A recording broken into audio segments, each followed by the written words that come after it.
hermanos, saludos desde el canal El Último Llamado Divino. Hoy vamos a continuar con los milagros y enseñanzas de nuestro Señor Jesucristo. Para el día de hoy, la Biblia nos enseña la resurrección de la hija de Jairo. Sin duda, esta lección de la resurrección de la hija de Jairo está en relación con el tema anterior de la mujer que tocó el manto de Jesucristo y se sanó. Gracias a que esta mujer tocó el manto de Cristo y se sanó, Jesús pudo decir claramente delante de todos, cuando ella reconoció lo que había hecho, que desde ese momento quedaba sana y salva por su fe. Esto fortalecería sin duda a Jairo, porque precisamente en el momento en que se le dice esto a la mujer, se oyen las voces de los siervos de Jairo que le dicen: ya no molestes más al maestro porque tu hija acaba de perecer. La razón de eso es que Jesús le dice: tú no temas porque ella vivirá. Gracias a que vio el milagro anterior, Jairo podía tener la seguridad de que Jesús todavía podía hacer algo por su hija. De eso vamos a hablar en el día de hoy y vamos a descubrir también acerca del preámbulo de lo que se menciona antes de que él realizara este milagro. ¿Qué cosas estaban ocurriendo? ¿A quién representaba Jairo? ¿A quién representaba su hija? ¿Y qué significa la resurrección que realizó en favor de esta niña? Vamos a ponernos de rodillas y vamos a hacer una oración para entenderlo. Bondadoso Padre que moras en los cielos, estamos agradecidos a ti porque nos das la vida y la salud y porque nos das la oportunidad de poder escudriñar tu santo libro. Te rogamos, Padre Santo, que tu presencia esté con nosotros en el día de hoy, para poder comprender cada una de las palabras que tú tienes preparadas para nosotros hoy. En el nombre de Jesús te lo suplicamos. Amén. Amén. Amén, Señor.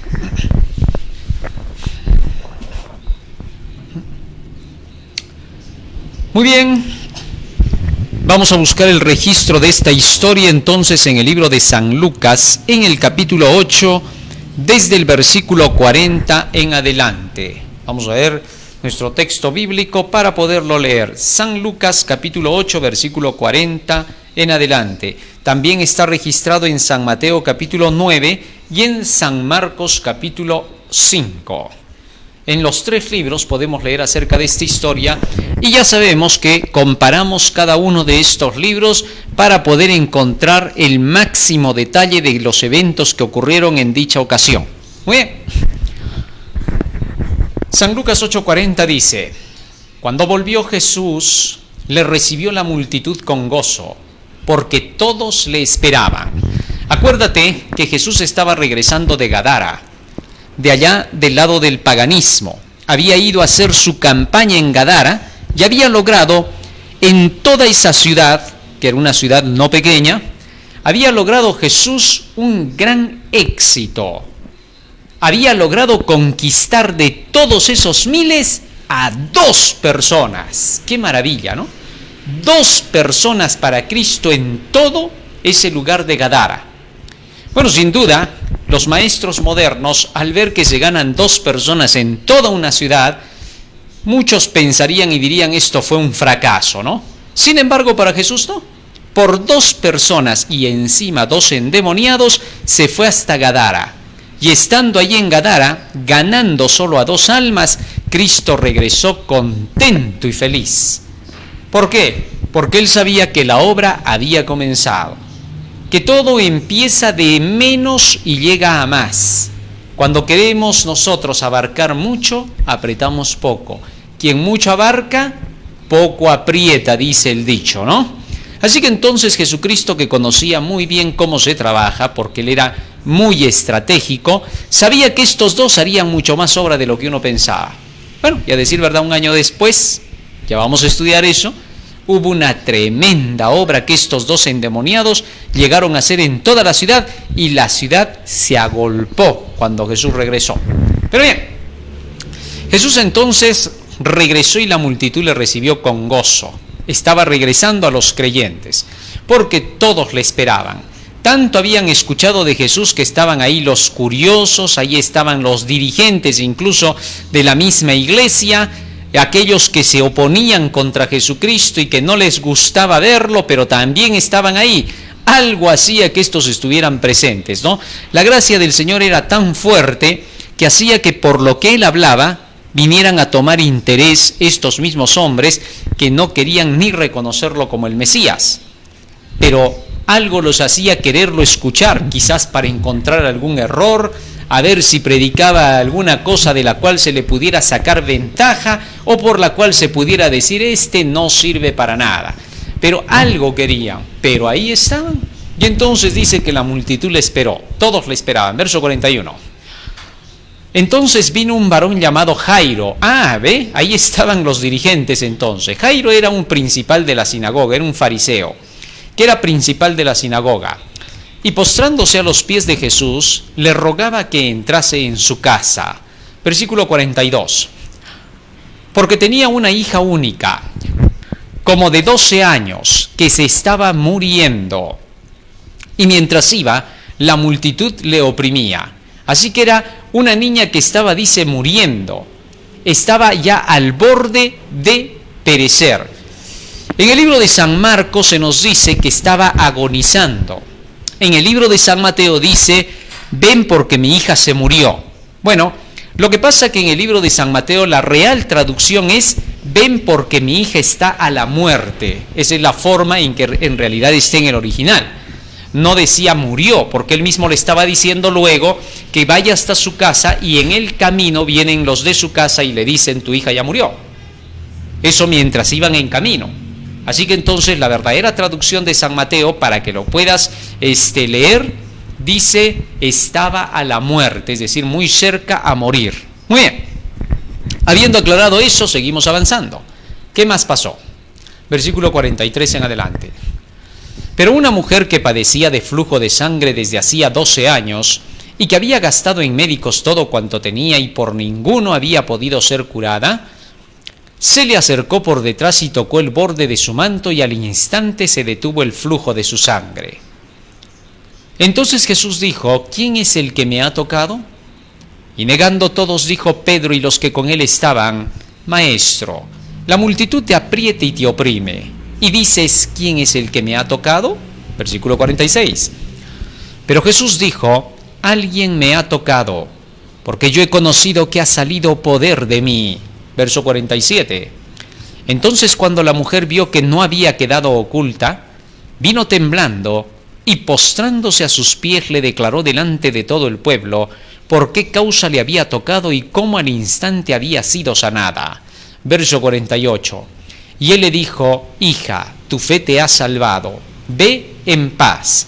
La fe de la mujer se manifestó en que ella reconoció que era por el poder de Jesucristo que había sido rescatada, temiéndole a Jesús. El acto de temor a Dios significa reverencia, de querer hacer su voluntad, y eso demostró la fe de esta mujer. Muy bien, pero ¿qué sucedió? Verso 49. Estaba hablando aún cuando vino uno de casa del principal de la sinagoga a decirle, tu hija ha muerto, no molestes más al maestro. Entonces está claro que recién en el camino mientras iban hasta la casa, recién la niña murió. Así que cuando el padre vino a pedir ayuda a Jesús todavía estaba agonizando. Pero ahora fíjate que en el versículo 48, regresemos al versículo 48 y fíjate lo que dice allí. Y él le dijo, hija, tu fe te ha salvado, ve en paz. Fíjate que Jesús le dijo a la mujer, tu fe te ha salvado. Al escuchar eso Jairo, para él fue el aliciente que le dio fuerza, porque si vio que en ese momento una mujer por tan solo tocar a Jesús se había sanado de una enfermedad que tenía por 12 años, porque él escuchó lo que la mujer contó, entonces esto le dio fuerza a Jairo para poder seguir avanzando hasta su casa con Jesús. Si quizás este hecho no se hubiera dado, Jairo hubiera perdido la fe, pero ahora estaba viendo con sus ojos las razones por las cuales debía de creer. Y entonces, ¿qué pasó? Versículo 50. Oyéndolo Jesús le respondió: no temas, cree solamente y serás salva. Si le había dicho a la mujer que la había sanado con su poder: hija, tu fe te ha salvado, ahora le estaba diciendo a Jairo: tú no te preocupes, no temas. ¿Por qué? Cree solamente, como esa mujer que ha sido sanada, y tu hija se salvará. Interesante. Entonces estaba hablándose del momento de lo que estaba pasando. La mujer había sido salva en ese momento de su enfermedad. La niña sería salva de la muerte. Pero eso no involucra la salvación para vida eterna, porque muchas de las personas a quien Jesús curó y que les dijo: tu fe te ha salvado, muchas de estas personas al final ni siquiera siguieron a Cristo hasta el final de sus días. Muchos de los que fueron sanados por Jesús, como en el caso de los 10 leprosos que ya también vamos a estudiar, 9 leprosos se fueron, no regresaron más, y solo uno regresó a agradecer a Jesucristo. Así que entonces los milagros que hacía Jesucristo no determinaban que una persona ya estaba salva para vida eterna. Podía haber recibido el milagro de Cristo y sin embargo después apartarse del Señor. Muy bien, sigue diciendo, versículo 51. Entrando en la casa, no dejó entrar a nadie consigo, sino a Pedro, a Jacobo, a Juan y al padre y a la madre de la niña.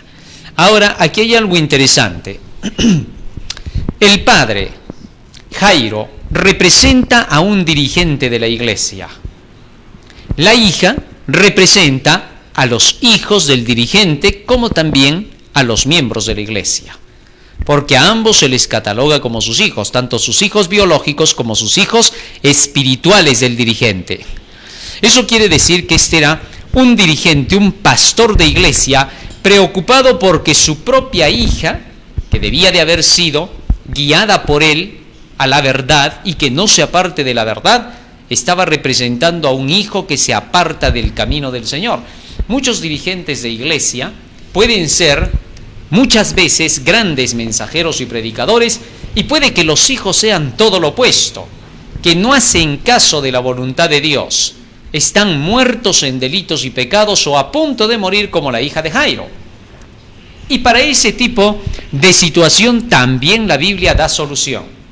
Vamos a ver en un momento cómo es que el Señor solucionó el problema. Y entrando en la casa, no dejó entrar a nadie consigo. Aquí hay un detalle más. Solo a Pedro, Jacobo y Juan, a los que le acompañaban, que iban a ser aquellos que repitiesen las escenas que Jesús hacía, y al padre y a la madre de la niña. Y es que resulta que cuando Jesús llegó hasta el lugar, encontró que todos lloraban. Vamos a ver cómo. Seguimos leyendo. Verso 52. Y lloraban todos y hacían lamentación por ella. Pero él dijo: no lloréis, no está muerta, sino que duerme. Versículo 53. Y se burlaban de él sabiendo que estaba muerta. Fíjate en esto. Dice que los que estaban ahí presentes lloraban y se lamentaban por la niña. Bueno, tú sabes que cuando llega un tiempo de velorio, todos lloran y se lamentan, ¿no? Hasta los que trataron mal al muerto, ahí están llorando. Y eso que ni siquiera se preocuparon por él antes. Bueno, toda esta multitud que pertenecía también a la iglesia lloraba por esta niña, pero no habían hecho nada por ella mientras estaba viva. No pudieron hacerlo. No tenían la capacidad. Solo veían que cada momento, cada segundo, cada minuto que pasaba que estaba agonizando, estaba peor hasta que la vieron morirse. Es todo lo que pudieron hacer. Sin embargo, ahora cuando llega el príncipe de la vida y entra y les dice: no estén llorando, no hagan alboroto, la niña no está muerta, solo está durmiendo, se burlaron de él. Entonces era obvio que Jesús le dijera al padre y a la madre: ¿saben qué? Solo ustedes van a entrar. ¿Por qué? Porque aquí necesito personas que tienen fe, personas que creen y que van a contribuir a que esta niña vuelva a la vida con plena seguridad. La fe era algo esencial para que se pudiera realizar el milagro, porque sin fe es imposible agradar a Dios, dice Hebreos 11:6. Así que Cristo constantemente a todos les decía: tú solo cree, si crees todo es posible. Así que entonces el padre y la madre eran los únicos que podían entrar a este cuarto. Y Jesús dijo, solo ustedes van a entrar porque solo ustedes son los únicos que van a captar lo que voy a hacer. Y entonces, ¿qué ocurrió? Verso 54. Mas él tomándola de la mano, clamó diciendo, muchacha, levántate. Fíjense ahora en esta parte. Jesús dice que inmediatamente, con esa mano que siempre hacía todos los milagros, la tomó a la niña. Y una vez que la tomó de la mano le dijo, muchacha, levántate. La orden fue clara y dice ahí, clamó. Esto nos lleva a pensar en ese término clamar. Cuando vamos al libro de Apocalipsis capítulo 14, nosotros encontramos allí acerca de la palabra clamar. Dice así, Apocalipsis capítulo 14, versículo 9. Y el tercer ángel lo siguió diciendo a gran voz. Estos ángeles mencionados aquí de los tres ángeles, dice que clamaban a gran voz. Hablaban a gran voz diciendo cada uno su mensaje. Temed a Dios y dadle gloria. Ha caído Babilonia si alguno adora a la bestia y a su imagen. ¿Qué significa clamar a gran voz? Eso mismo lo encontramos también en el capítulo 10 del Apocalipsis, cuando habla de un ángel fuerte, del cual se dice claramente en el versículo 3, y clamó a gran voz como ruge un león, y cuando hubo clamado 7 truenos emitieron sus voces. Clamar significa hablar con fuerza, declarar términos con fuerza. En este caso Jesús clamó, niña, a ti te digo, levántate.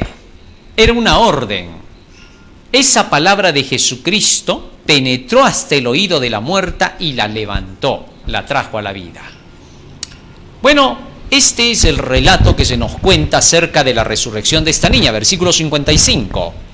Entonces su espíritu volvió e inmediatamente se levantó y él mandó que se le diese de comer. El cierre, Jesucristo le pone cierre diciendo, muy bien, ahora que ya ha resucitado, no dejen de darle de comer. No creas que Jairo no le iba a dar de comer a su hija todos los días. Algo más significa entonces esto, dadle de comer. En cada caso que Jesús hacía algún tipo de milagro, cada parte de lo que él decía, cada acción que realizaba, tenía un significado profundo, que nosotros debemos descubrir comparando un texto con otro texto. Ya hemos visto que para poder entender la simbología de la Biblia es diccionario de la misma Biblia. Y también hemos descubierto que para poder hacer que funcione la Biblia como un diccionario de sí misma, hay una regla. Primera de Corintios, capítulo 14, versículo 33, 32 y 33. Fíjate cuál es la regla. Dice la Escritura, y los espíritus de los profetas están sujetos a los profetas. Es decir, un profeta explica lo que dice otro profeta. Un profeta te puede dar el símbolo, pero otro profeta te da su significado del símbolo. Es decir, el diccionario de la Biblia está en que un profeta te explica lo que dice otro profeta. Estos profetas existieron en la realidad, pero ahora sus escritos entonces hacen que se cumpla la explicación del símbolo y su significado. Sus escritos hablan por ellos y se convierten en el diccionario de la misma Biblia. Hasta aquí entonces hemos visto ya la historia de lo que ocurrió. Cómo es que Jesucristo llegó hasta la casa de Jairo a pesar de que la gente lo retenía y no lo dejaba avanzar. Sin duda que todo estaba programado por Jesús. Era necesario que se pudiera dar una lección acá. Jesús iba a demostrar su poder para librar incluso a aquellos que están muertos en delitos y pecados. La niña muerta está representada precisamente por eso. Libro de Efesios, capítulo 2. Una hija de un dirigente religioso que se supone que debió haber sido conducida por su padre por el buen camino y que sea fiel a Dios. No tenía por qué morir tan temprano esta niña. Pero muchos dirigentes religiosos, y esto con afán de curar, porque a pesar de que este Jairo era uno de los fariseos y obviamente tenía prejuicios contra Jesús, ahora tuvo que romper sus prejuicios. Él sabía muy bien que todo ese Sanedrín de su tiempo, todos sus compañeros, sus colegas dirigentes, no querían a Jesús, no lo soportaban, querían deshacerse de él en cuanto se pudiera. Pero ahora, Jairo sabía que Jesús había hecho muchas curaciones y muchas sanaciones. Sabía muy bien el poder que tenía Jesús. Y en su corazón, en lo profundo, sabía que Jesús era verdadero. Pero no podía aceptarlo públicamente. ¿Por qué? Bueno, porque los demás dirigentes y sus superiores inmediatamente lo hubieran corrido del Sanedrín. Ya no hubiera tenido trabajo, se hubiera quedado al hambre. Entonces ese era su máximo temor y miedo. Pero llegó un momento de una prueba que era tremenda para él. Su hija, su única hija, dice el texto todavía, como para llamar la atención. Esa única hija estaba a punto de perder la vida. Ahora su egoísmo podía hacer que su hija se perdiera, que perdiera la vida de su hija, a quien tanto amaba. Por algo dice su hija única, era obvio que la amaba mucho. Así que entonces cuando él vio que su hija estaba en esa condición, de inmediato rompió sus prejuicios, se olvidó del puesto que tenía, no le importó en lo mínimo si él era un principal de la sinagoga o no. Era la hora crucial. Ahora tenía que determinarse la realidad. Casi siempre los seres humanos somos así.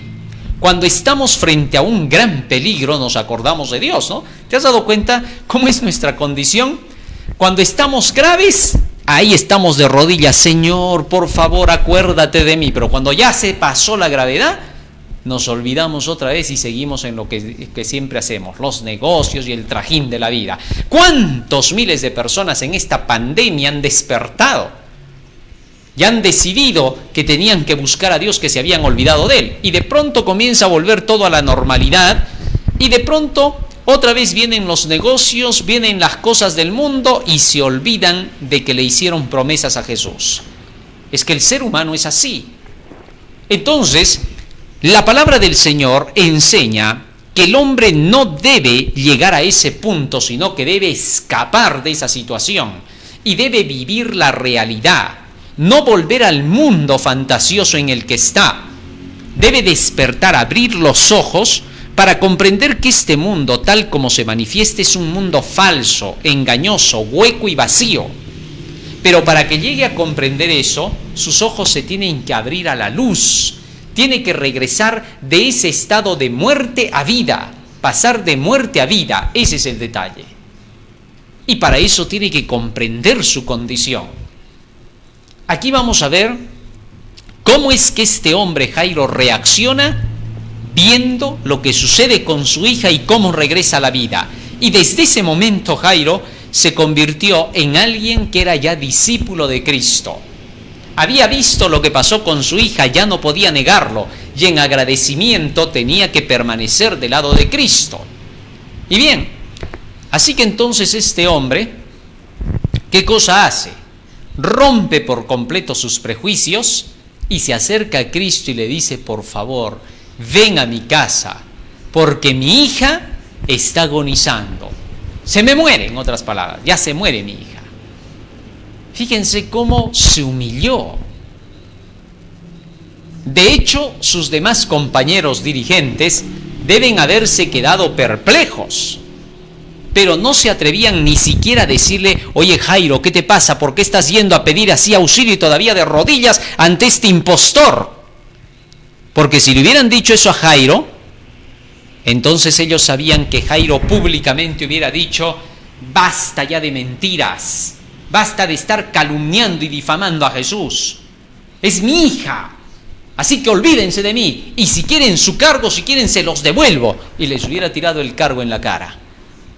¿Por qué? Porque ahora estaba viviendo la realidad, ya no la fantasía. Ya no estaba viviendo, es que yo tengo que obedecer a mis superiores, es que yo tengo que cumplir con el orden establecido en la iglesia. Ya no, los pretextos de ese tipo ya no servían en ese momento. Todo eso que es ficticio, que solamente se pone como pretexto, se había caído. Ya no le importaba eso, ahora Jairo solamente quería vivir la realidad. ¿Sabes? Cuando tú todavía no estás en esa realidad, como Jairo llegó a ese punto, tú le das más crédito a la fantasía. Ah, es que en mi trabajo no lo voy a perder por esto. Es que no voy a perder mis negocios por esto. Es que hay tanto que hacer en este mundo por esto. Tienes el pretexto perfecto para no querer aceptar la verdad de Dios.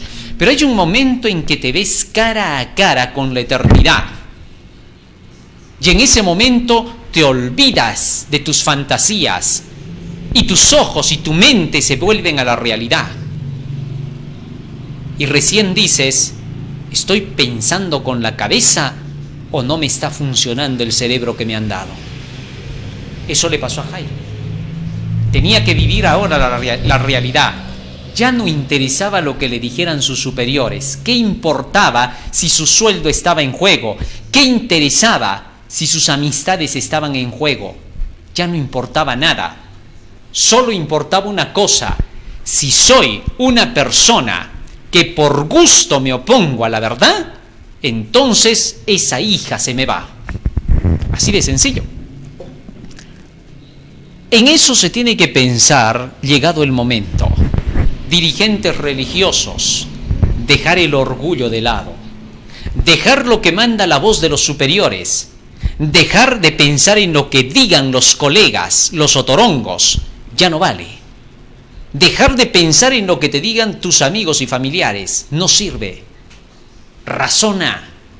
Si en algún sitio se está predicando la verdad, y si tú sabes que eso es verdad, ya no la niegues, no pongas pretextos.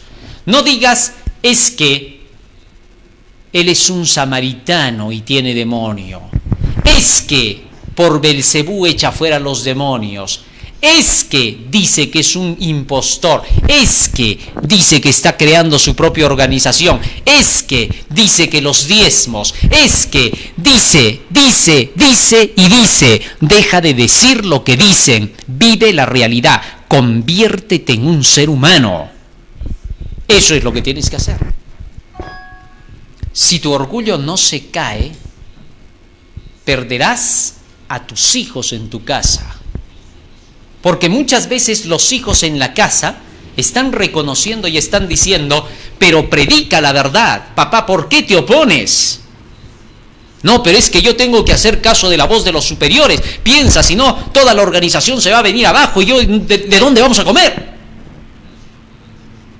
Ya no tienes que pensar así, porque tu orgullo y tu egoísmo pueden destruir a tu familia entera. No solo a tu familia, a tus hijos espirituales, el rebaño al cual Dios te ha puesto para que dejes que se conduzca por la palabra del Señor. Y por tu culpa podría ese rebaño perderse y tú pagar la sangre de esas almas, solo por tu orgullo vano, inmundo, que no te sirve para nada, porque ese orgullo no te va a ganar el cielo jamás. Tu conciencia sabe lo que es correcto. El buscar pretextos lo único que hace es terminar destruyéndote. Aprende de Jairo. Siendo un fariseo, estaba dando una super lección al humillarse y ponerse a los pies de Cristo y reconocer la verdad. ¿Qué cosa es humillarse y ponerse a los pies de Cristo? No es ponerte a los pies del predicador, es ponerte a los pies de la verdad, que te humilles ante esa verdad, que esa verdad te deje comprender que oponerte a ella lo único que te va a hacer es perder. No des más coces contra el aguijón. No puedes. La verdad va a salir a fluir, sea como sea. Nosotros somos seres humanos, simplemente barro en las manos de Dios, instrumentos, pero la verdad no. La verdad es inmortal, es divina, es Dios mismo. Cristo dijo: yo soy el camino, la verdad y la vida. Es Efesios capítulo 2, versículo 1, dice: y Él os dio vida a vosotros cuando estabais, y escúchalo bien, muertos en vuestros delitos y pecados. ¿Qué cosa significa estar muerto? Estar en delitos y pecados. Jairo tenía que entender eso. Por más de que era un dirigente de la iglesia, Jairo estaba muerto en delitos y pecados. Jairo estaba totalmente perdido. La condición de su hija iba a hacer que reflexionara este hombre, porque esa condición de su hija, a pesar de que era una condición física mortal, iba a volver a la vida. El príncipe de la vida estaba allí. Lo que iba a ser difícil era traer a la vida real a este hombre si no captaba la lección a través de su hija. Y que los demás dirigentes religiosos vieran lo mismo. Jesús tenía aquí una gran oportunidad para que los dirigentes ahora recapacitaran en sus acciones. Ellos eran los que tenían que darse cuenta. Así que entonces, cuando Jesús va camino a la casa de Jairo, el principal motivo era que todos comprendieran cómo se regresa a la vida. Y ahora Jesús iba a demostrar esto. Entonces, ¿cómo la regresó a la vida la niña? Leamos el relato. Volvamos al relato que estamos estudiando para que nos demos cuenta cómo es que entonces regresa a la vida. Vamos al versículo 50. Oyéndolo, Jesús le respondió: no temas, cree solamente y serás salva. Punto número 1. El Padre tenía que creer ahora en lo que Jesús iba a realizar. Ese era el primer paso. Era necesario que para que la fe de Jairo se fortaleciera, esta niña, y escúchalo bien, increíblemente tenía que morir. Jesús lo sabía muy bien. Sabía muy bien que mientras él iba caminando ajustado con toda la multitud, en el camino la niña perecería, porque a Cristo nada lo toma por sorpresa. Así como en el caso de Lázaro, él sabía que Lázaro estaba enfermo. Y a propósito se demoró 4 días. ¿Por qué? Porque había una lección que se tenía que dar. Se tenía que notar que la resurrección de Lázaro era resurrección verdadera, ya que de la resurrección de esta niña y del hijo de la viuda de Naín, los fariseos decían: no, ellos no resucitaron, solo revivieron. ¿Por qué? Porque en ese ratito estaban calientitos y como Jesús era medio brujo, decían ellos, entonces vino, los frotó un poco y los trajo a la vida después de su mal cataléptico. Así que no querían reconocer que había resurrección. Es por eso que la resurrección de Lázaro fue 4 días después, cuando ya apestaba literalmente ese cuerpo muerto.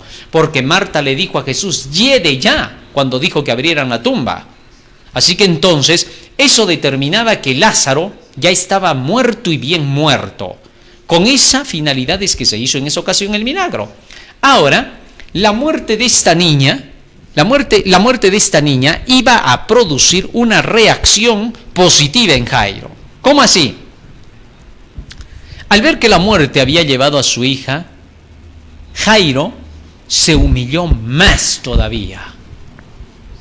Y ante las palabras de Cristo, que le dijo: no temas, cree solamente. Ahora este hombre no tenía otra salida. No había nadie que lo ayudara. Anás no estaba ahí, Caifás no estaba ahí, ni jamás le iban a dar algún tipo de ayuda por su hija. Él lo sabía muy bien. Si Jairo hubiera pensado que sus superiores lo iban a librar esta vez y lo iban a ayudar con su hija, jamás hubiera ido a Cristo. Si hubiera ido a buscar a Caifás o a Anás: vengan por favor para que curen a mi hija. Pero no lo hizo. No tenía otro escape. Su última esperanza era Jesús. Y por esa razón es que Jairo se aferró más en el momento en que le dijeron: fíjate que tu hija se murió. Y ahora Jesús le dice: momentito, no temas, tú solo cree. y tu hija vivirá. Entonces esto fortalecía más el deseo de Jairo porque Jesús llegara a su casa y creerle más. Todo esto estaba siendo trabajado en favor de Jairo para que pudiera convertirse completo. Y lo que le pasó a su hija iba a ser la ilustración de él. Seguimos leyendo. Cáptese bien, por favor, lo que estoy diciendo, porque ahí está la lección clara de cómo estaba despertando Cristo a este hombre a la salvación. Entrando en la casa, no dejó entrar a nadie consigo, sino a Pedro, Jacobo y a Juan, que son los que siempre acompañaban a Jesús en el monte de la transfiguración. Estuvieron los tres presentes, ¿no?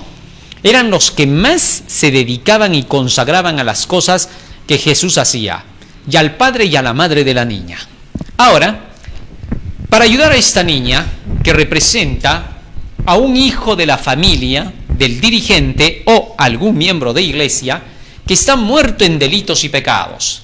Estar muerto en delitos y pecados es ser completamente mundano, no querer saber nada con la Biblia, no interesarse por su salvación, no preocuparse ni siquiera por si la iglesia existe. Hay hijos de pastores que viven así, que por más que desde pequeñitos nacieron en la casa, fueron criados en la casa, escucharon cómo se hacen oraciones, el culto matutino, vespertino, etc., pronto se desvían del camino y muchas veces en la adolescencia pisan el mundo y buscan la diversión del mundo porque piensan que el mundo es divertido y quieren probar lo que es el mundo. Y a veces a los padres les dicen, claro, tú antes de convertirte a la iglesia viviste tu vida.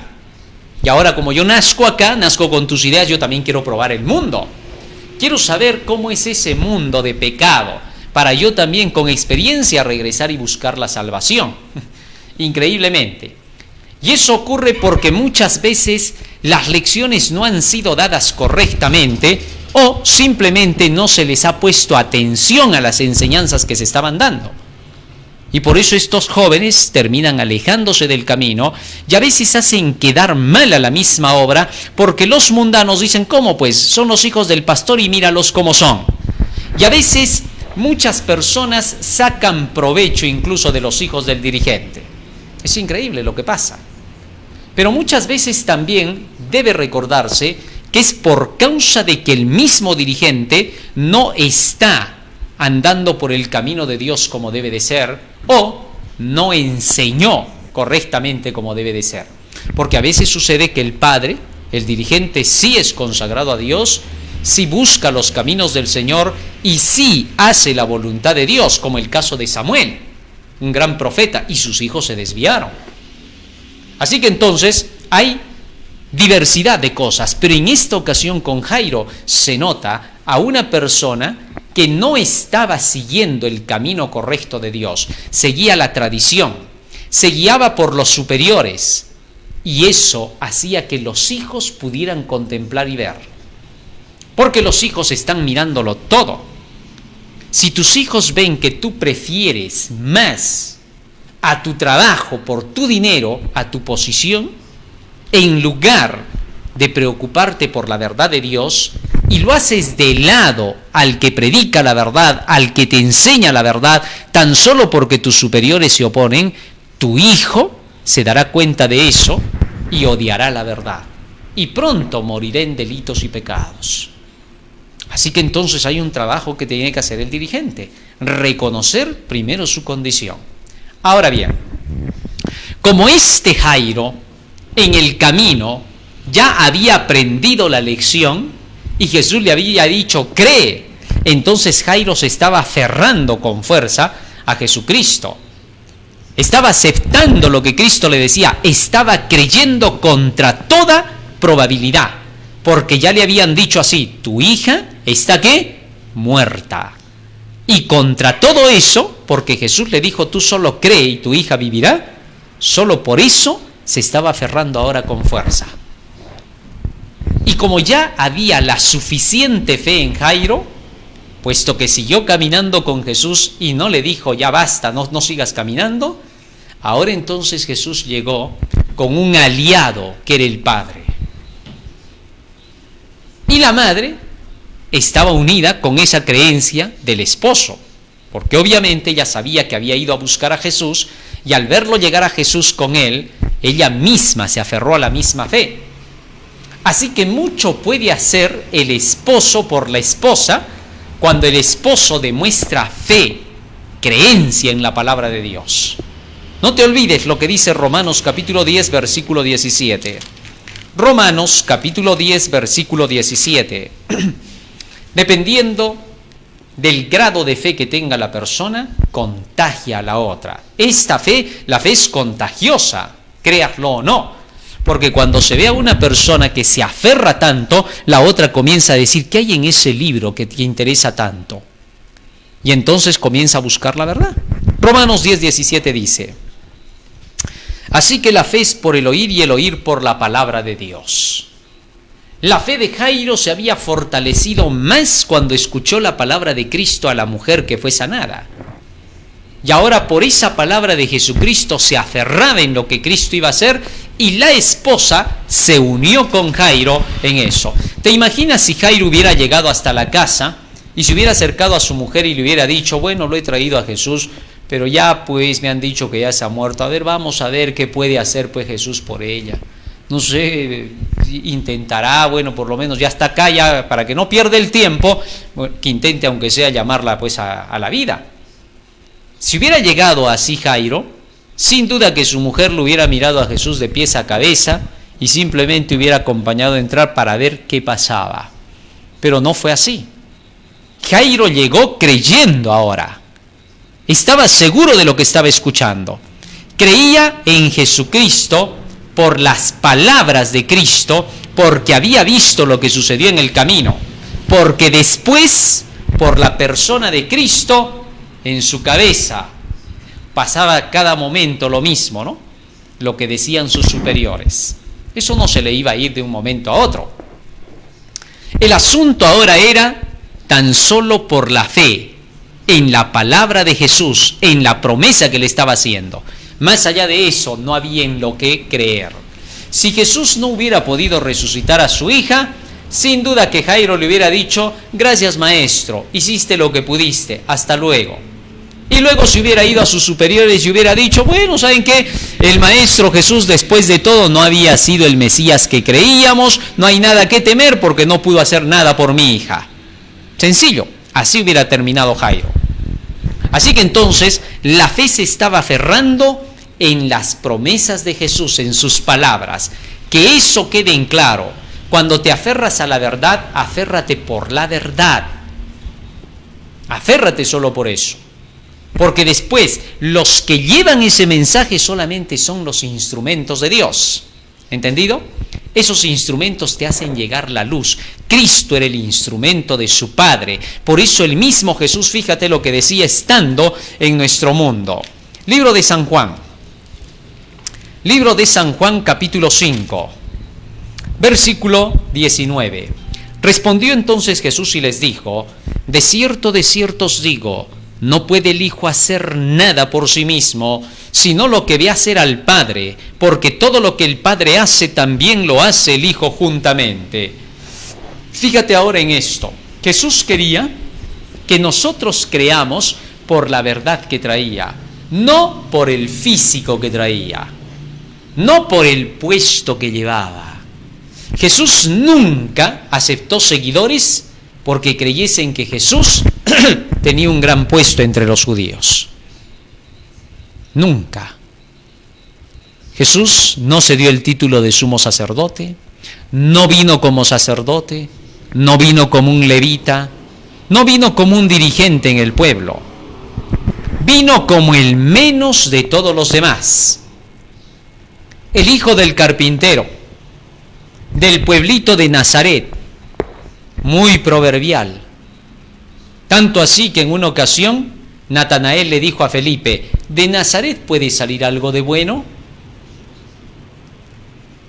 Así que entonces Jesús veló por completo su fisonomía, su persona.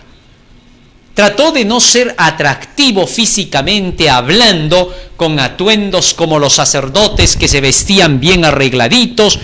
No. Mucha gente se le hubiera acercado a Jesús en sus días si solo lo hubiera visto vestirse como un sacerdote, si lo hubiera visto vestirse como un fariseo. Mucha gente se le hubiera acercado.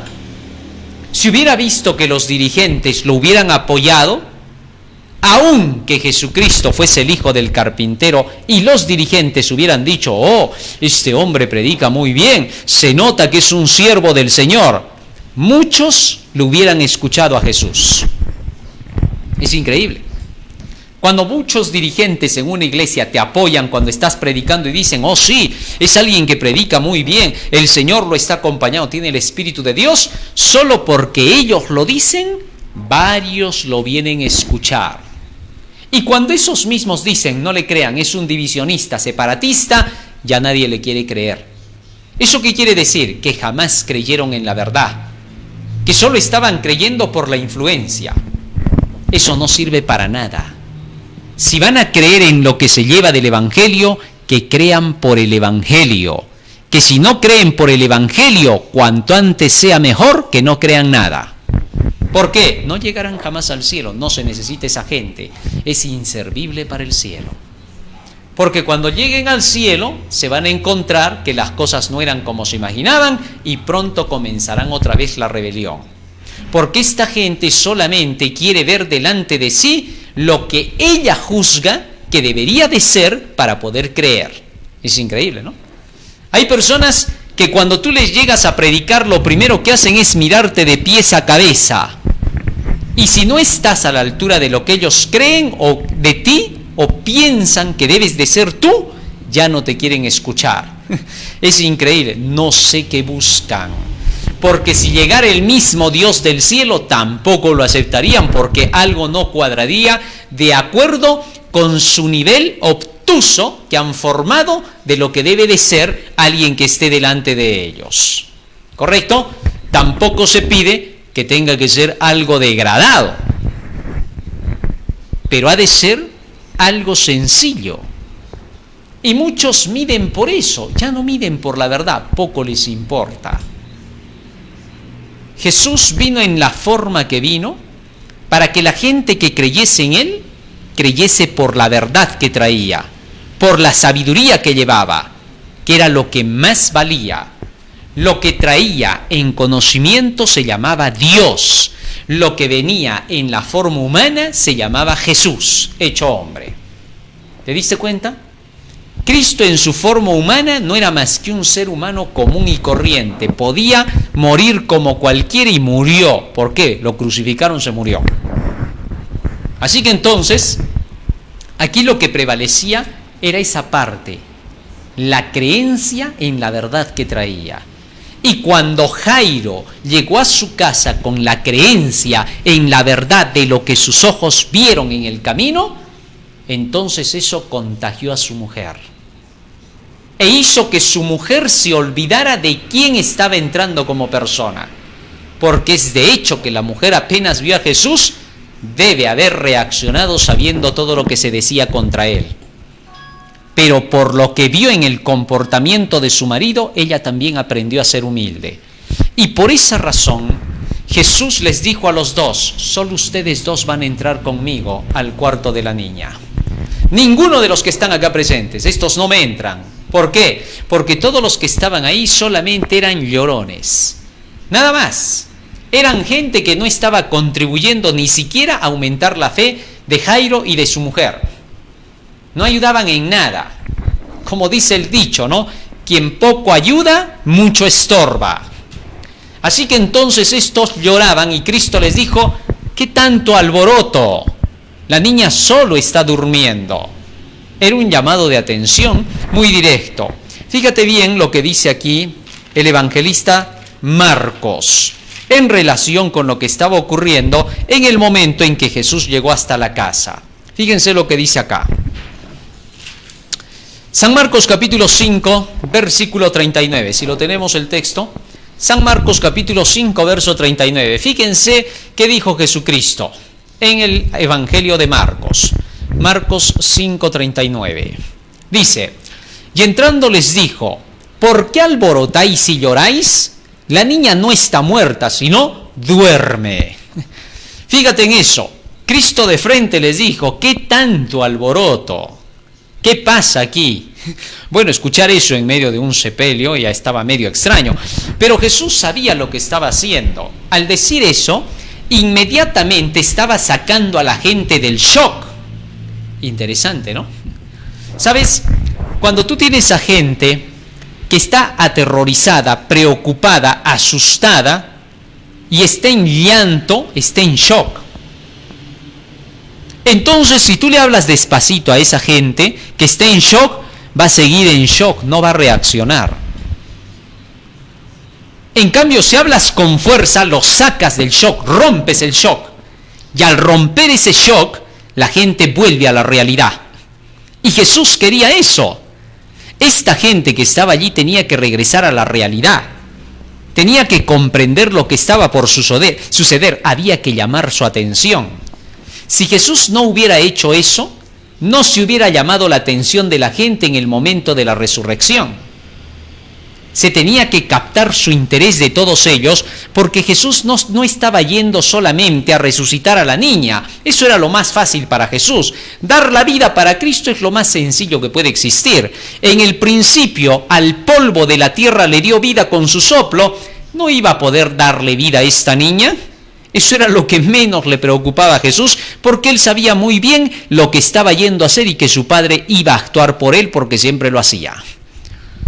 Así que entonces llamó la atención de todos los que estaban allí, ¿no? Los hizo reaccionar. Por eso es que a veces no quieren que se haga mucha bulla cuando hay por ahí un estado de shock mundial. En medio de un shock mundial la gente está aterrorizada. Todos piensan de lejos contigo, de lejos con el otro, no me acerco.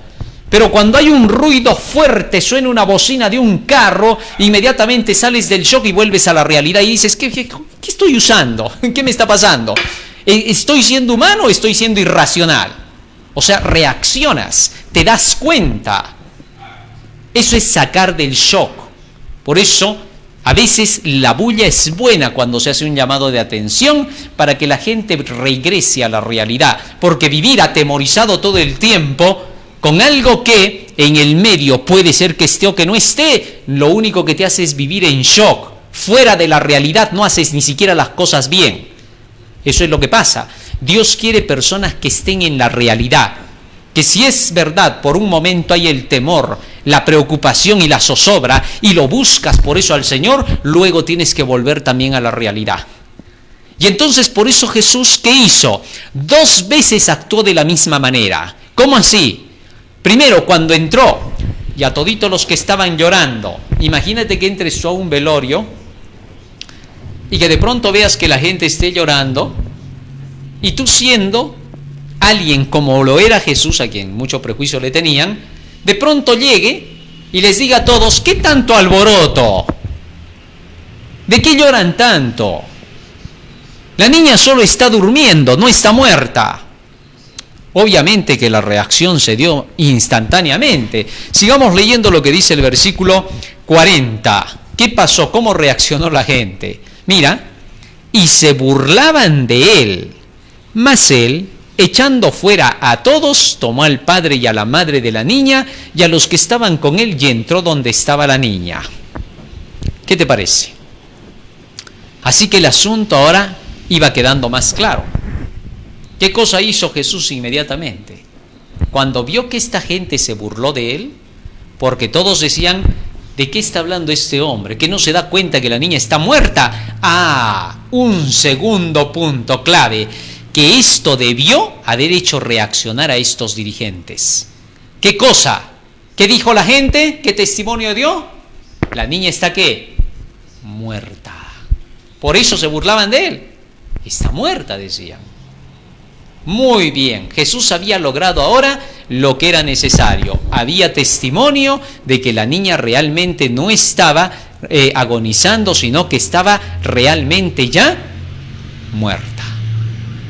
Y en segundo lugar, esta gente ahora puso atención a lo que iba a pasar.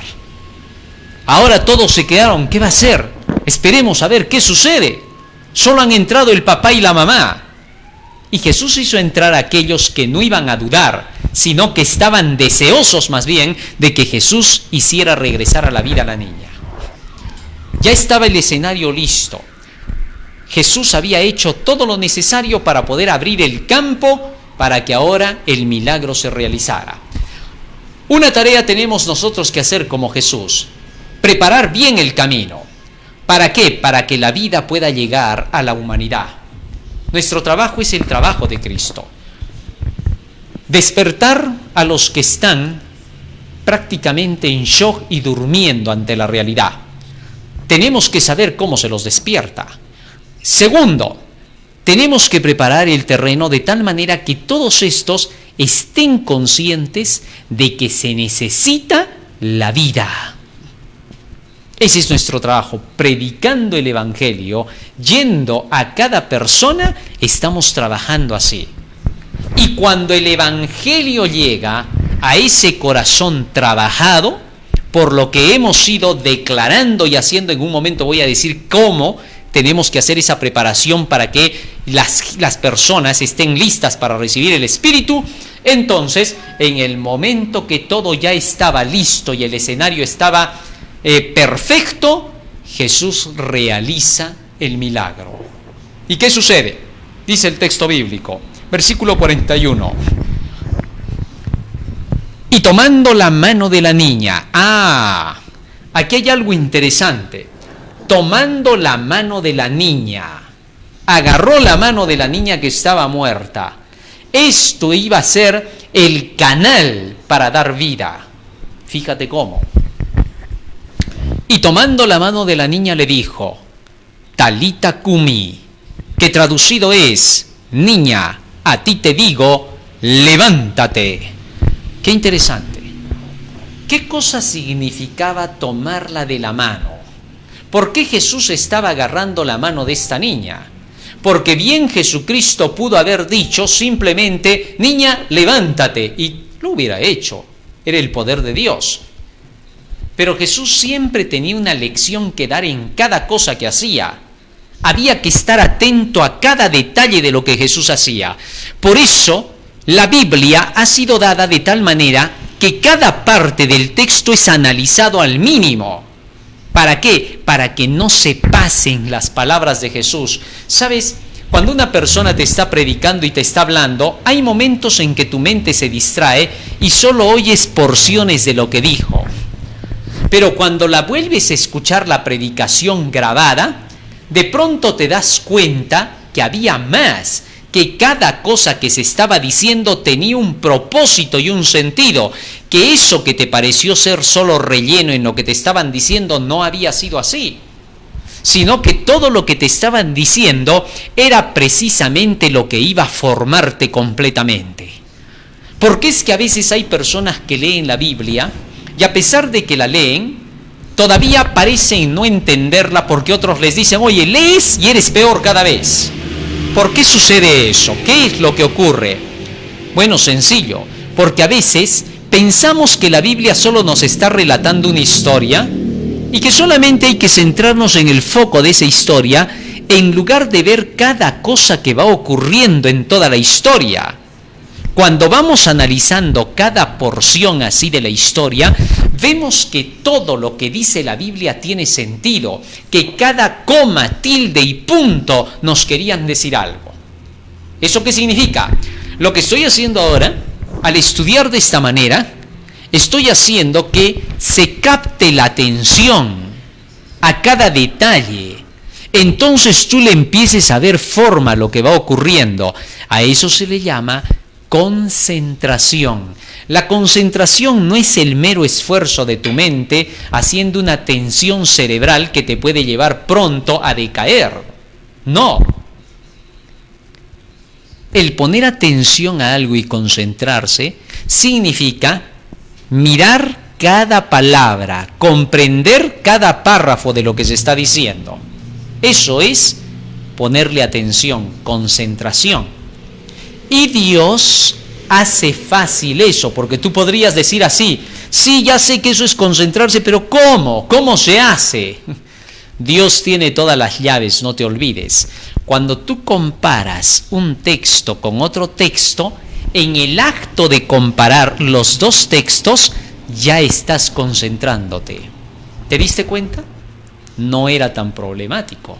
Solo compara un texto con otro texto. Ahora vamos a comparar por qué Jesús le tomó de la mano a la niña. Y es ahí donde tú te vas a concentrar. Y mira la forma en que Dios hace que te concentres. Libro de Génesis, capítulo 18. En una ocasión, los ángeles tuvieron que tomar de las manos a Lot, a sus dos hijas y a su mujer porque se demoraban en salir de Sodoma. Génesis capítulo 19. Vamos al 19. Versículo 10. Fíjate lo que estaba pasando. Más o menos ya conocemos la historia de Sodoma y Gomorra. No voy a centrarme en ella porque eso es parte de nuestros otros estudios de lo que estamos en Génesis. Entonces, ¿qué pasa? Sodoma y Gomorra era una ciudad totalmente pervertida. Dios decidió destruir esa ciudad, pero también le había hecho una promesa a Abraham, que salvaría, aunque sea si hubieran 8 en esa ciudad, y perdonaría la ciudad por esos 8, pero que si no habían, salvaría igual a su sobrino Lot y a su esposa y a sus hijas. Así que el plan era ese. Llegaron especialmente para tener que salvar a esa familia. ¿Y qué ocurrió? Entonces los varones alargaron la mano y metieron a Lot en casa con ellos y cerraron la puerta. ¿Cuándo sucede esto?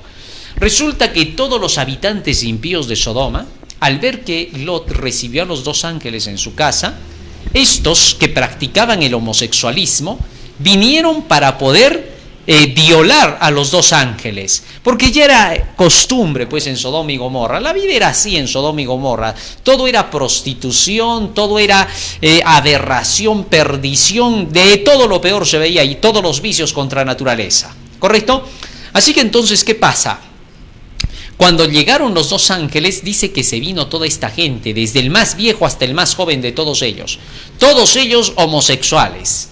Practicaban eso, más aún eran hasta hedonistas, ¿no? Para ellos mujeres, hombres y hasta animales no interesaba. Así de viciosa era esa ciudad, ¿no? O sea, llegaron al colmo del extremo. Y entonces dice, cuando vinieron, Lot salió para calmar a toda esa gente diciendo, pues no hagan esto, ¿cómo van a tocar a estos dos invitados míos? Sabiendo que eran los ángeles. Y entonces los ángeles jalaron a Lot hacia adentro, lo tomaron de la mano y lo jalaron. Y toda esa gente, ¿cómo quedó afuera? Y a los hombres que estaban en la puerta de la casa hirieron con ceguera, desde el menor hasta el mayor, de manera que se fatigaban buscando la puerta. Ahora dice que los ángeles hirieron con ceguera a los que estaban allá afuera. Esos que estaban afuera estaban ciegos espiritualmente, por eso estaban en sus delitos y pecados, totalmente ciegos a la verdad. Y entonces, ¿qué hicieron los ángeles? Arrancaron a Lot de en medio de esos ciegos, de esos que estaban lejos de la verdad. Así que para poder salvar a la niña, cuando Cristo la toma de la mano, lo primero que hace es arrancarla. ¿De qué? De la mundanalidad. Abrirle los ojos y mostrar cómo los mundanos están ciegos en su condición, que si hacen las cosas las hacen por ceguera, por la ignorancia. Pero para que esto funcionara, sigue leyendo. Y dijeron a los varones a Lot, ¿tienes aquí alguno más? Yernos y tus hijos y tus hijas y todo lo que tienes en la ciudad, sácalo de este lugar, porque vamos a destruir este lugar, por cuanto el clamor contra ellos ha subido de punto delante de Jehová, por tanto Jehová nos ha enviado para destruirla. Ajá, fíjate ahora en esto. Los ángeles le dijeron a Lot, hemos llegado para destruir esta ciudad. Nuestro plan es exterminio, porque esta ciudad está condenada. Así que procura salvar a todos los que se pueda salvar. Si llegaban a 8, Dios iba a perdonar, pero no llegaron ni a 8, solo llegaron a 4. Ahora, el tomarlo de la mano a Lot y decirle estas palabras, ¿qué cosa significa? Al que está muerto en delitos y pecados, le tienes que hablar acerca de la realidad, de la destrucción que se aproxima, del fin que espera a todos los que están en pecado y que están buscando el mal. hacer que comprenda la realidad de la cercanía de los eventos finales, hacer comprender que la paga del pecado es lo que le pasó a la niña, que si sigue muerto en delitos y pecados, terminará así para siempre, perdiendo la vida eterna. Cuando se haya predicado así la profecía, los ángeles estaban profetizando ahora. Entonces, tomar de la mano a una persona significa predicarle la profecía, como estos ángeles lo estaban haciendo.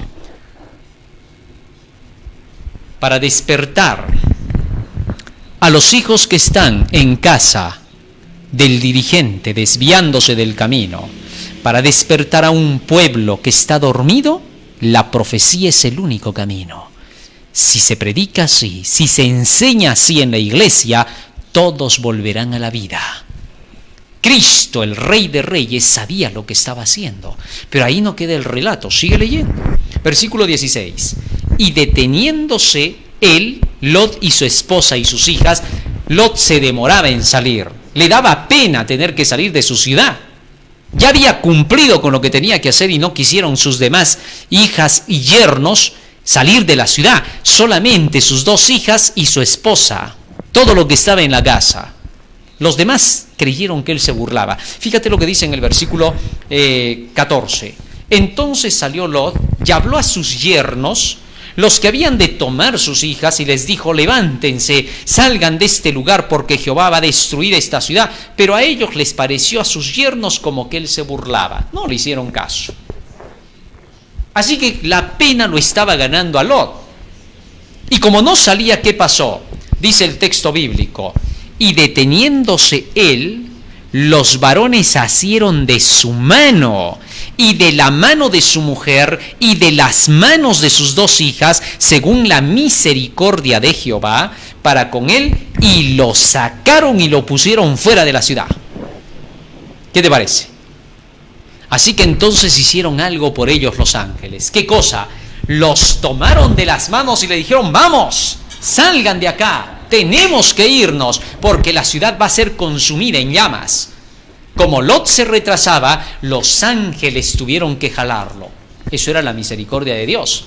Hay ocasiones en que tenemos que predicar de tal manera que tenemos que despertar al que está dormido así en el camino, muerto en delitos y pecados, creyendo que todo está bien. Y a veces con reprensión fuerte, porque los ángeles jalaron con fuerza: vamos, y los sacaron hasta la puerta de la ciudad. Pero no los sacaron más allá. Estando en la puerta de la ciudad, los ángeles le dijeron: ahora váyanse, huyan hacia el monte. Es decir, que los ángeles tienen una tarea. El mensaje de Dios tiene una tarea. Te muestra la realidad a través de las profecías y te enseña que este libro te está diciendo la verdad, pero te deja ahí en la puerta, de donde tú ya puedes correr para buscar y salvar tu vida. Fíjate lo que dice aquí el verso 17. Y cuando los hubieron llevado hasta afuera, les dijeron: ahora escapa por tu vida, no mires tras ti ni pares en toda esta llanura, escapa al monte, no sea que perezcas. Eso mismo es lo que se hace cuando tú has despertado a una persona con la profecía. Ya la has puesto en el camino, ya la despertaste a la realidad, ya le predicaste las señales del fin, ya le hablaste de Daniel y Apocalipsis, ahora la has llevado hasta la puerta. Y ahora le dices: ya no te quedes acá, no vuelvas a mirar atrás, porque donde mires atrás, te endureces otra vez y te vuelves una estatua de sal. Eso es precisamente lo que estaba representando Jesús al tomar la mano de la niña. Para despertar a alguien que está muerto en delitos y pecados, las profecías. Porque la profecía está diseñada para hacer volver a la realidad a la persona, despertarla de su sueño que está al borde del infierno. Dios no envía mensajeros para que adulen al pecador, no da mensajes de paz para arrullar en una fatal indiferencia a los que están dormidos en sus pecados. Les envía a sus ángeles ministradores para que les prediquen los juicios de Dios y ahonden la necesidad de clamar y decir: ¿qué debo hacer para ser salvo? Deseado de todas las gentes, página 79. Esto es precisamente lo que se tiene que hacer. Y cuando la persona ha reflexionado y se ha dado cuenta de que el fin está cerca, inmediatamente vuelve a la vida. Cuando Jesús le dijo a la niña, Talita Kumi, esto es, niña, a ti te digo, levántate. Inmediatamente que Cristo clamó, que le dijo, levántate a la niña, esa niña inmediatamente abrió los ojos y reaccionó. ¿Qué te parece? De esa manera es como entonces, cuando la niña vuelve a la vida, Jesús da una última orden. ¿Cuál era? Bueno, la gente que estaba ahí temió, se quedó atónita. ¿Qué es esto?, dijeron. La trajo otra vez a la vida. Pero faltaba ahora un detalle más. ¿Cuál era? Ahora había una tarea que tenían que hacer los padres. ¿Qué nos dice el texto bíblico? Vamos al siguiente versículo. Y luego la niña se levantó y andaba, pues tenía 12 años y se espantaron grandemente. Vamos al libro de San Lucas para ver allí qué fue lo que Jesús ordenó al final. San Lucas capítulo 8 y nos vamos al versículo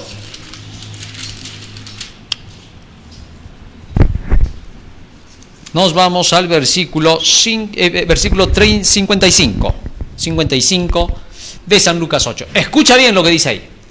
Entonces su espíritu volvió e inmediatamente se levantó y él mandó que se le diese de comer. Esta parte ahora nos interesa. ¿Por qué? Su espíritu volvió. La palabra que es espíritu entró en la niña y ella vino a la vida. Eso significa su espíritu volvió. ¿Por qué el espíritu volvía? No es que regresaba de allá del cielo, de algún otro sitio, no. Su espíritu volvió significa que el aliento de vida del mismo Dios, de Jesús, entró en ella por su palabra. Y entonces su espíritu volvió a ella, la vida volvió a ella, e inmediatamente se levantó. No lo pensó dos veces, reaccionó. Ahora estaba en su padre y en su madre. Si su padre hubiera dicho en ese momento, gracias Jesús, y se hubiera ido Jesús, y le hubiera dicho a la niña, ¿cómo te sientes, hijita? Allá me siento bien, papá. Ya, hijita, no vas a creer en ese impostor que te ha resucitado. Claro, te ha resucitado, está bien, lo hemos traído solo para eso, pero no vas a estar creyendo en ese impostor. ¿Te imaginas si le hubiera dicho eso a su padre? Lo echaba todo a perder, ¿correcto? Así que ahora había una tarea que hacer, y la orden a los padres fue, ¿qué cosa? Denle de comer. Libro de Jeremías, capítulo 15, versículo 16. En lugar de estar ahora los padres creyendo en lo que le decían los superiores o dándole ellos sus consejos personales, Jesús le dijo, denle de comer. En otras palabras, estaba diciendo, ahora de aquí en adelante, ocúpense de darle a su hija el alimento que la va a hacer vivir. En lugar de estar hablando de mí cosas negativas. Era clarísimo lo que estaba pasando. Ahora en esa casa de Jairo no volvería a hablarse mal contra Jesucristo nunca más. Jairo se convirtió en un discípulo muy seguidor de Cristo. Hubieron fariseos que siguieron a Jesús, Nicodemo, José de Arimatea. Decidieron servir a Cristo y se hicieron sus discípulos, a pesar de que eran del Sanedrín. ¿Esto qué significa para nosotros? Que estas personas, al haber entendido las palabras de Jesucristo, decidieron ser sus seguidores. Jairo ahora había aprendido la gran lección. No vas a estar hablando contra Jesucristo. No vas a estar hablando en contra de los que dicen la verdad. Todo lo que tienes que hacer es aliméntate de la palabra ahora, para que sepas cómo mantenerte vivo para entrar en la inmortalidad. Jeremías 15:16 dice el texto bíblico. Fueron halladas tus palabras y yo las comí, y tu palabra me fue por gozo y por alegría de mi corazón, porque tu nombre se invocó sobre mí, oh Jehová, Dios de los ejércitos. ¿Qué te parece? Jeremías dice, fueron halladas tus palabras y yo las comí. ¿Qué significa esto? Cuando Jesús les dijo a los padres, denle de comer a esta niña, significa que cuando en tu casa despertó tu hijo porque las profecías se están cumpliendo y quiere estudiar la Biblia, ahora tienes que asegurarte de darle la palabra de Dios. Y que cuando estén escuchando por ahí algún consejo malo y negativo, que tú seas el primero en no darle veneno a tu hijo, sino dale de comer. Igual sucede en tu iglesia. En lugar de que estés yéndote a parar al púlpito y a decir, cuidado con esos divisionistas, cuidado con esos que están fuera de la organización, cuidado con esos que asustan a la gente predicando profecías, en lugar de que hables disparates, ya no lo vuelvas a hacer. Ahora, dales de comer. Así de sencillo. Jesús no iba a vivir en la casa de Jairo personalmente. Se fue ese día. Pero dejó algo que había que hacer: coman, porque aunque Cristo no esté presente en cuerpo, está presente en su espíritu. Las palabras que yo os he hablado son espíritu y son vida. Este es el pan que descendió del cielo y que da vida al mundo. Por tanto, entonces Jesús lo que quería era que cada uno de nosotros aprendiéramos esa lección y que Jairo aprendiera la lección, que aunque Jesús no estuviese ahí presente en cuerpo, que esté su verdad. Al estar su verdad era más que suficiente. Hasta el día de hoy es lo mismo, querido hermano. En lugar de que en tu iglesia sigas rajando contra los que llevan el mensaje del tercer ángel, anda, habla otra cosa, dales de comer. Esa es la orden. Porque muchos hermanos en las iglesias despiertan cuando escuchan la profecía y dicen, qué bonito, he escuchado el mensaje de los tres ángeles, Daniel y Apocalipsis. Y viene, por ejemplo, su director y de frente les dice, cuidado con esos divisionistas fanáticos. Esos están fuera de la organización. No les creas. ¿Cuántos hay que hacen la labor del mismo demonio? Cuando a varios que están escuchando el evangelio, de pronto les dicen, hermanitos, mejor ya no escuchen esa verdad. Claro, es verdad lo que está diciendo, pero no le escuchen, porque dice que es mentira también. ¿Cómo? ¿Es verdad o es mentira, por fin? No, claro, es verdad, pero dice que está fuera de la organización. Ah, o sea, ¿se puede estar con la verdad también fuera de la organización? ¿Qué disparates hablas? ¿De qué estás hablando? ¿Por qué no razonas antes de poder siquiera emitir una sola palabra? Tengamos cuidado con lo que hacemos. Por eso, en lugar de que estés hablando maldades y que te hundas más en las profundidades del infierno, habla con claridad. Cuando sabes dónde está la verdad, humíllate. ¿Qué parte de eso no puedes entender y aprender? Humíllate. No pierdes nada, vas a ganar mucho. Dios exalta a los humildes, pero resiste a los soberbios. Y si eres soberbio, no hay nada que hacer por tu caso, porque tú serás el culpable de que otros también se pierdan. ¿Comprende? Así que en tu casa, si tus hijos, si tú eres dirigente, te dicen, papá, mamá, esos que predican el tercer ángel están en el camino correcto porque lo que están diciendo está bien, y tú te opones, pronto verás que tu hijo se convertirá en doble diablo de lo que te imaginas. Y tu hijo se convertirá en alguien que comenzará a hacer la guerra. Él sí se va a poner a hacer la guerra porque el celo se le va a despertar a él hacia el mal. Y tú vas a cargar con su sangre, porque tú sabías la verdad y tu orgullo no te dejó reconocerlo. Mientras estés en esa condición, no hay vida para ti. Por gusto sueñas que el cielo no es para ti, y así digas lo contrario, y así digas, no te voy a creer porque a mí me han dicho que tú estás fuera de la organización, que eres divisionista, entonces te perderás por tu orgullo, por tu necedad, por tu cobardía de no reconocer lo que es verdad y ponerte de su lado. No sé qué estás esperando. Y si en tu iglesia hay hermanos que han despertado, nunca seas perverso de decirles, no crean, cuando tú sabes que es verdad. ¿Qué más necesitas para tener que creer? Dios no se va a poner a tus pies nunca.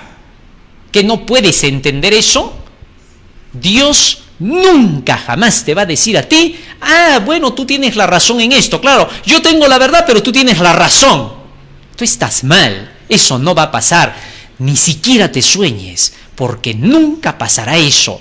Tampoco te pongas a esperar un tiempo futuro y digas, ya vendrá por alguna otra persona la verdad y recién creeré.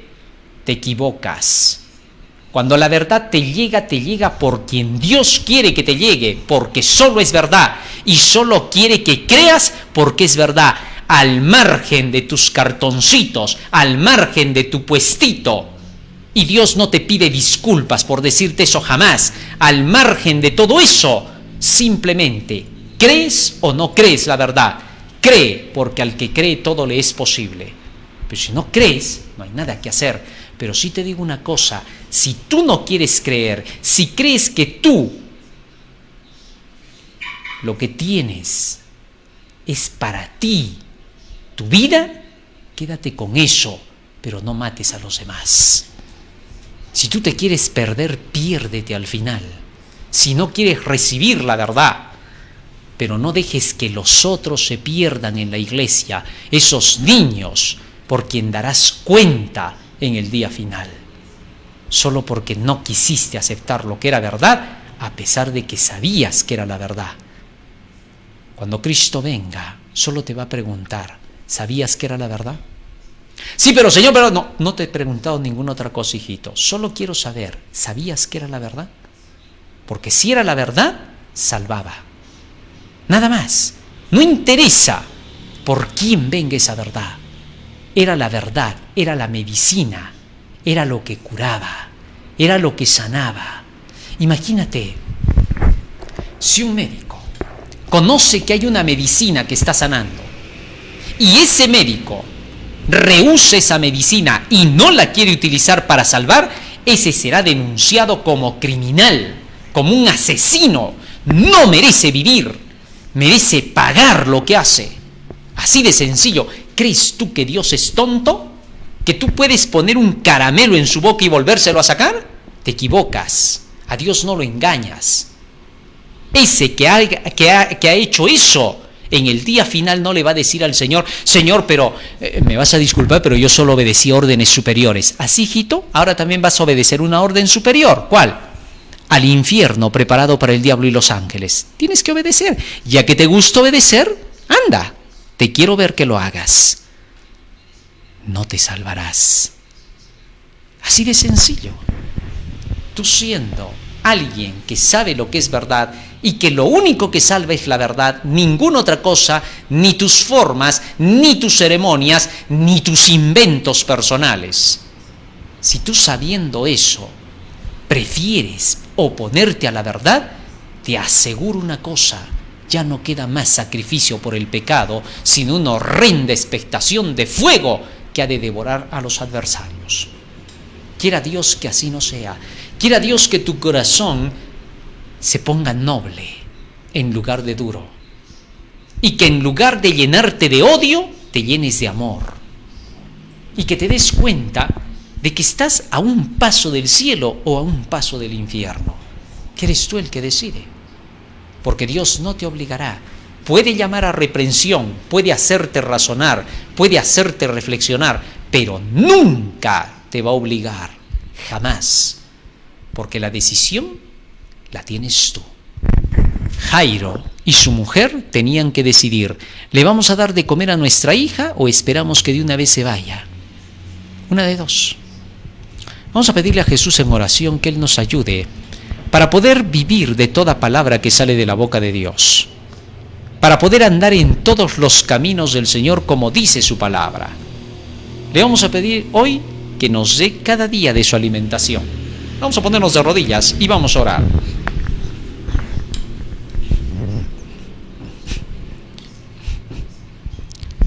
Bondadoso Padre que moras en los cielos, estamos agradecidos a ti por las palabras que nos has brindado.